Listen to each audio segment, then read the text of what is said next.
তাকে ছাড়া দিশে হারা যে, দু চোখের সেই তারা যে, সে ভোরের আলো।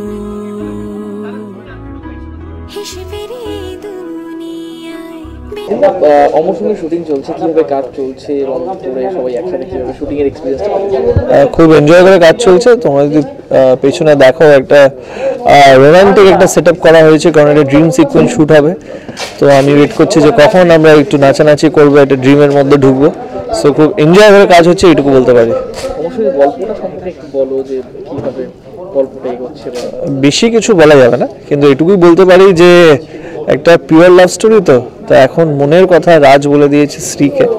এইবার শ্রী পুরো ব্যাপারটা কিভাবে নেবে, প্রথমে তো আমাকে রিজেক্ট করে দিয়েছে, কিন্তু এইবার আমি চেষ্টা করে যাচ্ছি যে যদি ব্যাপারটা আরও এখনো হার্ডওয়ার্ক করতে হবে, যদি শ্রী কোনোভাবে আমাকে অ্যাকসেপ্ট করে, এই নিয়ে ফাইট চলছে।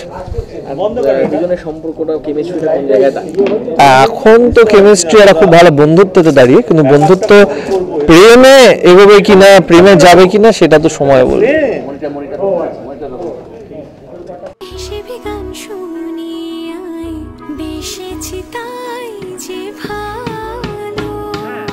দুটো হাত মুঠোতে বেঁধে রাখা ভালোবাসা